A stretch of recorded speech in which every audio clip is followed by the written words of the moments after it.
देखो हमारे जो रेशियो होते हैं ना, कितने टाइप के रेशियो होते हैं पता है किसी को? Number 1 liquidity ratio.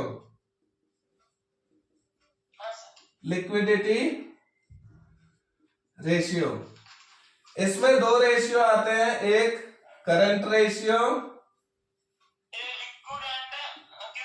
हाँ एक करंट रेशियो, और नंबर 2 लिक्विड रेशियो कह लो या क्विक रेशियो कह लो या acid test ratio. Acid test ratio, इसके 3 नाम है।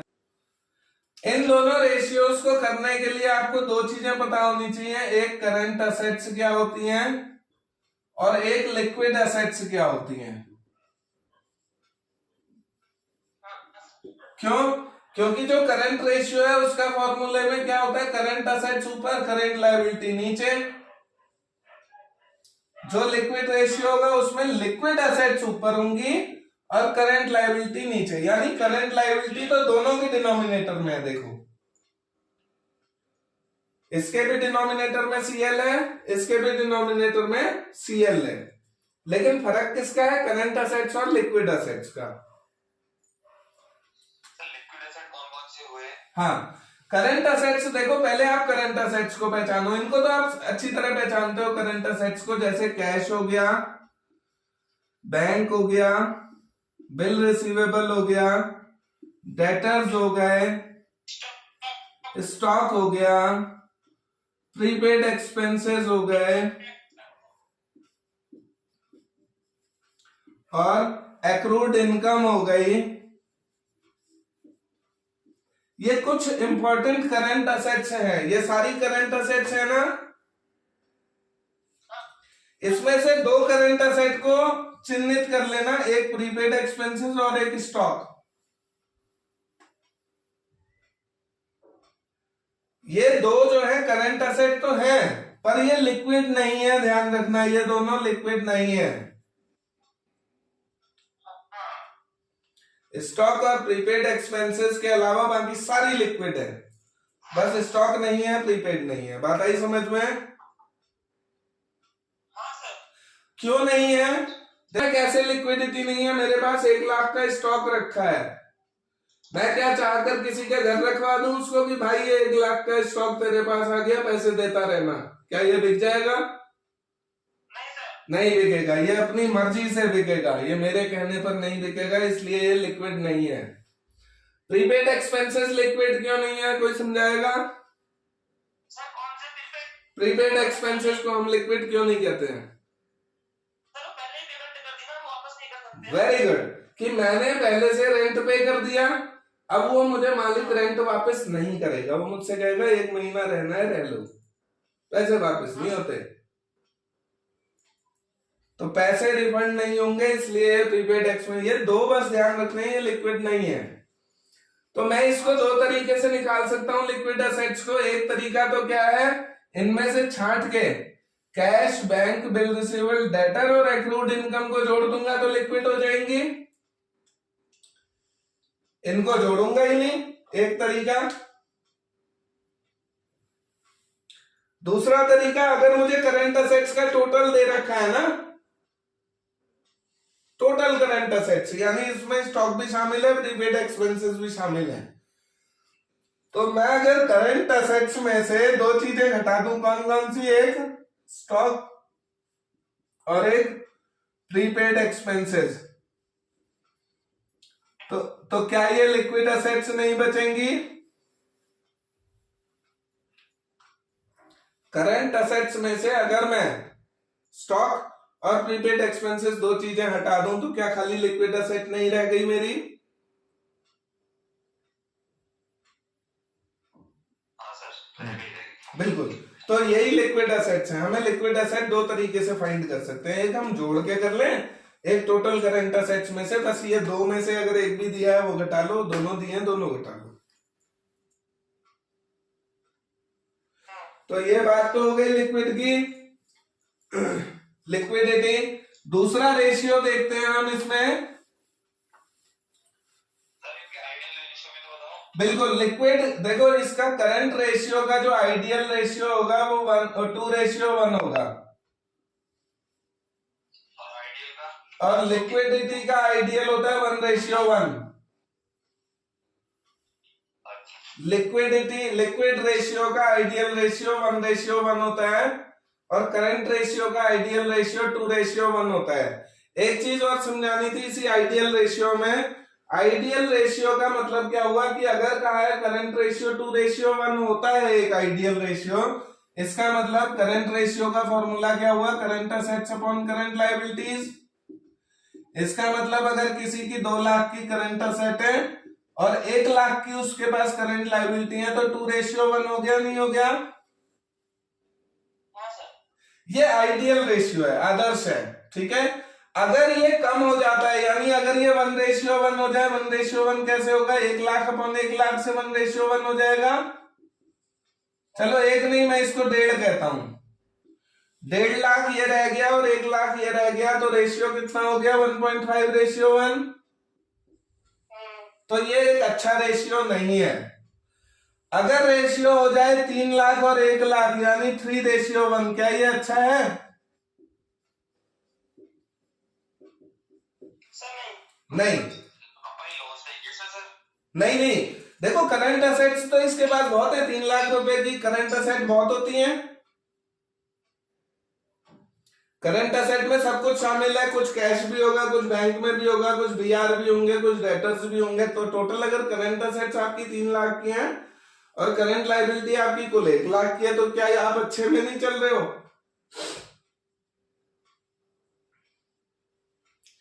तो आपकी स्थिति अच्छी लग रही है, नहीं लग रही है यहां से? इसको आइडियल क्यों कहते हैं सर? हाँ, ये अच्छा यही है। देखो ये भी अच्छा नहीं है और ये भी अच्छा नहीं है। रीजन समझना, इसके अच्छा ना होने का तो तुम्हें रीजन समझ में आ रहा होगा कि मेरे पास 1 ही लाख की करंट लायबिलिटीज है और असेट मेरे पास कुल 1.5 लाख की है, तो इसका मतलब मेरे पास लिक्विडिटी बहुत कम है ना, चुकाने की क्षमता कम है। तो ये तो बुरा दिख ही रहा है, 2 से कम हो गया। लेकिन 2 से ज्यादा वाला क्यों बुरा है, 3:1 वाला क्यों बुरा है? ऐसा समझना कि अगर मेरे पास 3 लाख की करंट असेट्स हैं तो कुछ कैश भी होगा मेरे पास 1 लाख का, कुछ बैंक में भी होगा मेरे पास 50,000 का, कुछ डेटर्स भी मेरे पास होंगे 1 लाख के, और कुछ 50,000 के बिल रिसीवेबल भी होंगे, या स्टॉक कह लो, स्टॉक होगा मेरे पास 50,000 का। तो हो गया देखो 3 लाख। ये बुरा इसलिए है ना कि मैं अगर कैश को भाई 1 लाख का जेब में रख के घूम रहा हूं तो मैं एक अच्छा बिजनेसमैन नहीं हूं, मैं पैसे को सही से उपयोग करना नहीं जान रहा हूं।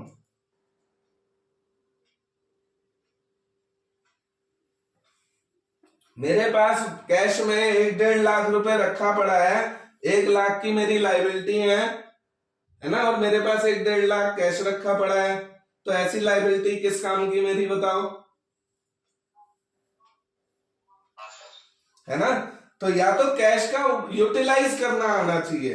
अच्छा बिजनेसमैन वही माना जाता है कि उसके पास कैश की शॉर्टेज भी ना हो और ऐसा भी ना हो कि उसके पास बम्पर कैश पड़ा है और वो इस्तेमाल नहीं कर रहा है, तब भी वो एक अच्छा बिजनेसमैन नहीं है। तो रेशियो को देख के ही हम समझ जाते हैं कि कंपनी में कैसा मैनेजमेंट है। अगर कंपनी का रेशियो 2:1 है, इसका मतलब कंपनी का मैनेजमेंट अच्छा है। अगर कंपनी का रेशियो 1.5:1 चल रहा है तो इसका मतलब मैनेजमेंट में कमी है। अगर 3:1 है तब भी मैनेजमेंट में कमी है। आइडियल 2:1 ही माना जाता है। आई बात इतनी समझ में? नेक्स्ट रेशियो आता है सॉल्वेंसी रेशियो। 4 टाइप के रेशियो होते हैं, ध्यान रखना। एक तो लिक्विडिटी पढ़ ली हमने, दूसरा सॉल्वेंसी रेशियो। इस सॉल्वेंसी रेशियो के कुछ रेशियोज होते हैं, इसमें सबसे इंपॉर्टेंट होता है डेब्ट इक्विटी रेशियो। डेब्ट इक्विटी रेशियो, तो डेब्ट इक्विटी, हाँ फर्स्ट डेब्ट इक्विटी रेशियो। इसका फॉर्मूला क्या होगा, देखो डेब्ट एक आइटम है और एक आइटम इक्विटी है, तो डेब्ट को रख दो ऊपर और इक्विटी को रख दो नीचे। डेब्ट को रख दो ऊपर, इक्विटी को रख दो नीचे, हमारा आ जाता है डेब्ट इक्विटी रेशियो। इसको सॉल्व करने के लिए आपको 2 टर्म्स पता होनी चाहिए। नंबर 1 डेब्ट, पहचानते हो आप डेब्ट को?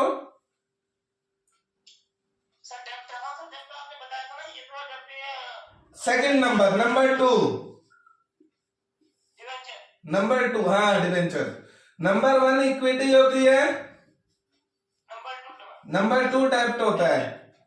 ये टोटल डेप्ट नहीं है, ध्यान रखना, ये खाली डेप्ट है, यानी नंबर 2 है ये, खाली डेप्ट नंबर 2, और खाली इक्विटी यानी नंबर 1।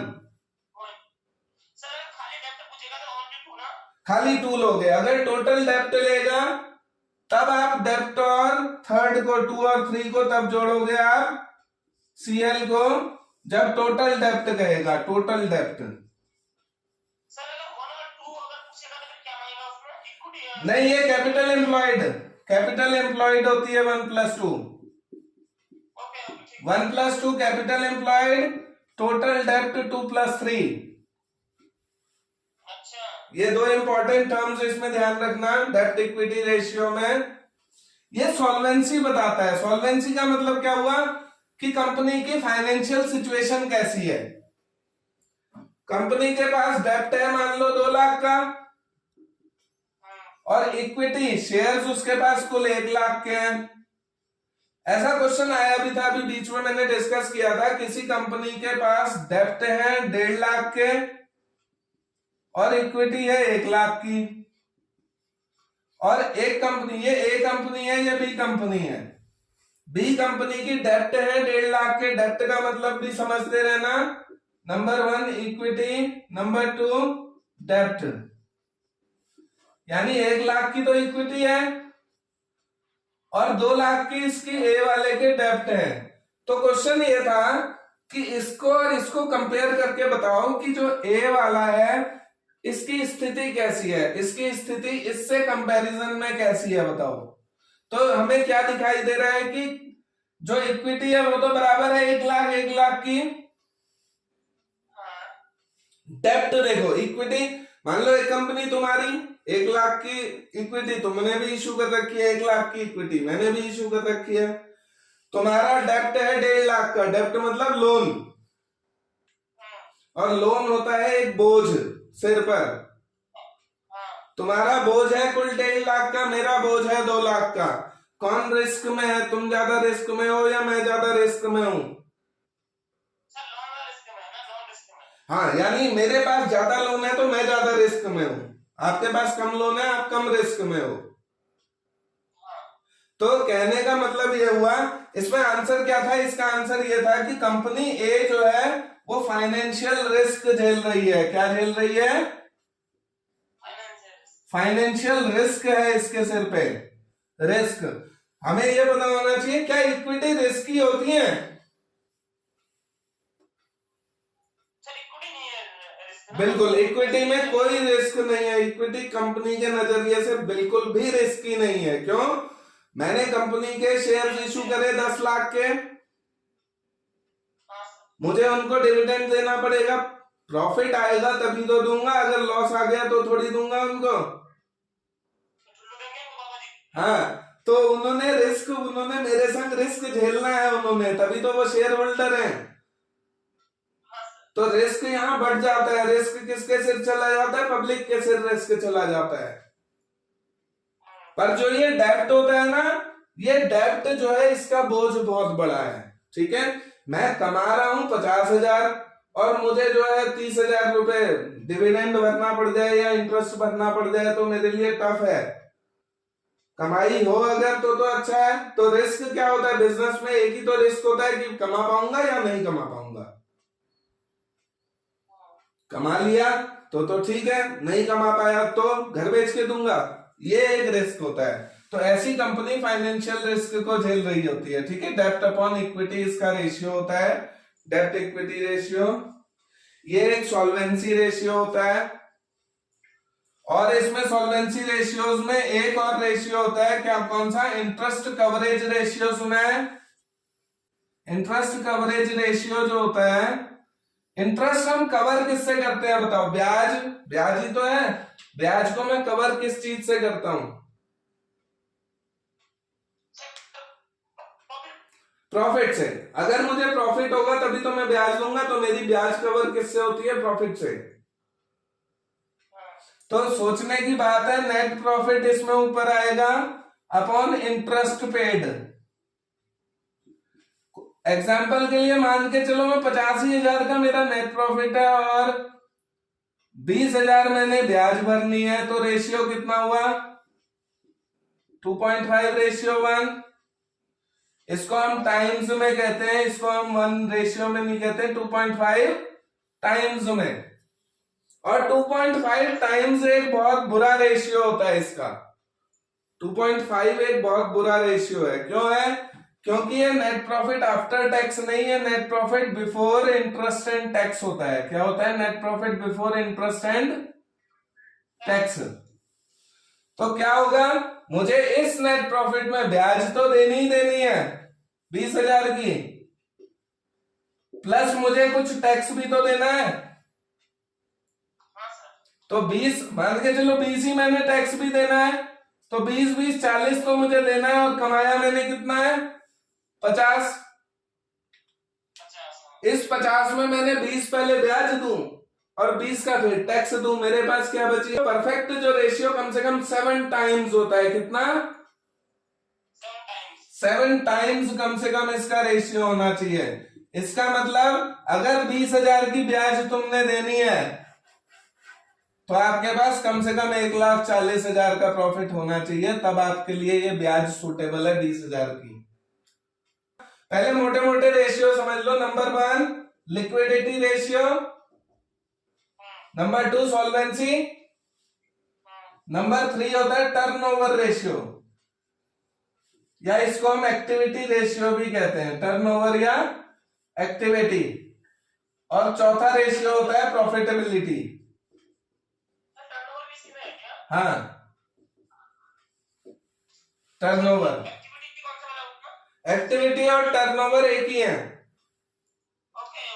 हाँ, तो ये 4 रेशियोज की बात करेंगे। 4 में से लिक्विडिटी के हम कर चुके हैं, सॉल्वेंसी पे चल रहे हैं हम। सॉल्वेंसी में इंटरेस्ट कवरेज रेशियो मैंने बताया कैसे निकालोगे। आपको फॉर्मूले याद करने के लिए क्या करना है, मुझे ध्यान करना है कि इंटरेस्ट कवरेज, इंटरेस्ट में कवर किससे करता हूं? नेट प्रॉफिट से करता हूं। तो जहां आपको नेट प्रॉफिट याद आएगा तो आपको नेट प्रॉफिट के बाद ये भी याद आना है कि बिफोर इंटरेस्ट एंड टैक्स मुझे लेना है। और दिया क्वेश्चन में आफ्टर इंटरेस्ट एंड टैक्स होता है। ठीक है, कैसे क्वेश्चन आता है? एक हाँ, ऐसा वाला क्वेश्चन निकालो जिसमें नेट प्रॉफिट आफ्टर टैक्स दिया हो। एक minute, net profit after tax दिया है, ठीक हो गया।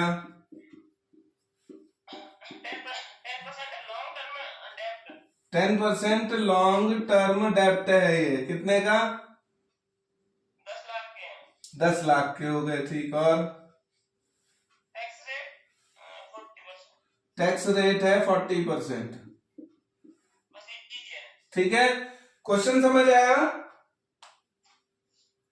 अब मैं इस क्वेश्चन को देखो, इस क्वेश्चन को ना यहां से हटा दे रहा हूं, मैं यहां आंसर सॉल्व करूंगा। मैं डिजिट्स सब पता है ना, net profit after tax 60,000, 10% long term debenture है 10 लाख के और टैक्स रेट 40,000 का है। कैसे सॉल्व करते हैं?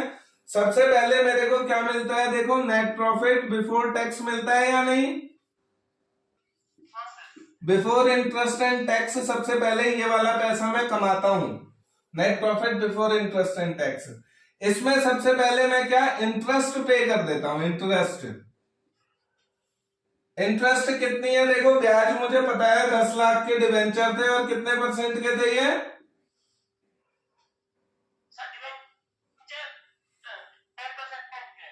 10% ही थे।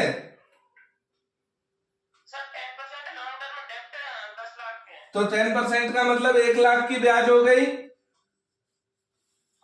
मैंने नेट प्रॉफिट बिफोर टैक्स को देखो खाली छोड़ रखा है क्योंकि ये मुझे नहीं पता है, अभी निकालूंगा। इसको कैसे निकालूंगा देखना।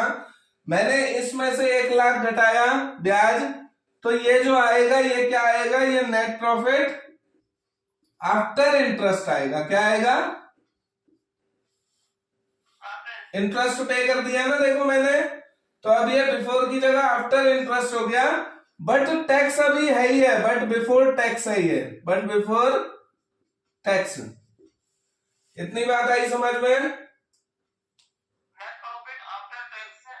But after interest but before tax. अभी टैक्स नहीं कटा है, टैक्स अब कटेगा। देखो अब मैं यहां टैक्स पे कर देता हूं 40%।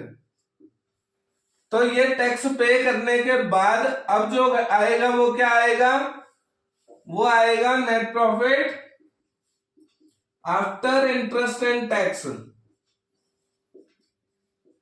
आई बात समझ में? पहले net profit before interest and tax में से ब्याज घटाई तो नेट प्रॉफिट आफ्टर इंटरेस्ट हो गया। अब टैक्स भी घटा दिया तो आफ्टर इंटरेस्ट एंड टैक्स भी हो गया। और यही मुझको क्वेश्चन में गिवन भी है। कितना नेट प्रॉफिट गिवन है क्वेश्चन में? 60,000। सर एक मिनट, वो 60,000 ऐसा नेट प्रॉफिट आफ्टर टैक्स। हाँ 60,000 यहां लिख दूं। देखो अब मुझे इस क्वेश्चन में उल्टा चलना है। बताओ ये मुझे पता है क्या, net profit after interest but before tax, ये वाला पता है? मुझे नहीं पता। सर नहीं पता है। तो इसको अगर मैं x मान लूं तो x में से 40% किसका निकला होगा? ये 40% इसी x का, तो 40% यहां आएगा 40x हो जाएगा। तो ये 40x बट्टे 100 हो जाएगा। बस इतनी इक्वेशन को यहां से यहां तक सॉल्व कर लो। इतनी इक्वेशन को बस क्या सॉल्व करनी है? देखो x में से ये घटाया है मैंने, x में से माइनस किया है। तो मैं इसको देखो ऊपर सॉल्व करता हूं। x माइनस 40x बट्टे 100 बराबर 60,000। ये इक्वेशन बनी या नहीं? यहां से x माइनस 40x बट्टे 100 बराबर 60,000।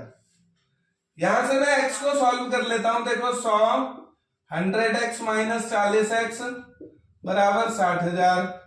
तो ये हो जाता है 60x बराबर 60x बट्टे 100 बराबर 60,000। तो x बराबर कितना हो गया? 60,000 गुणा 100 बट्टे 60। कितना आया? 1,00,000 रुपए ये आ गया। ये x कितना हो गया? अब 1,00,000 हो गया ये x। अब देखो ये मुझे यही चाहिए, मुझे टैक्स रेट का कुछ नहीं करना है, हो गया काम उसका। मुझे ये 1,00,000 चाहिए थी, ये मिल गई ना मुझे 1,00,000। अब देखो इसमें से 1,00,000 घटाया, ये जो भी था ये नहीं पता ना मुझे कितना था। कितने में से 1,00,000 घटाऊं कि 1,00,000 बचेगा? तो मतलब यह कितना अमाउंट होना चाहिए जिसमें से 1,00,000 घटाऊं तो 1,00,000 बच जाए? बिल्कुल बिल्कुल। यहां से नीचे से उल्टा सॉल्व कर दो, जो माइनस का साइन है उसे प्लस कर दो। यानी 1,00,000 ये माइनस है तो 1,00,000 प्लस 1,00,000 2,00,000।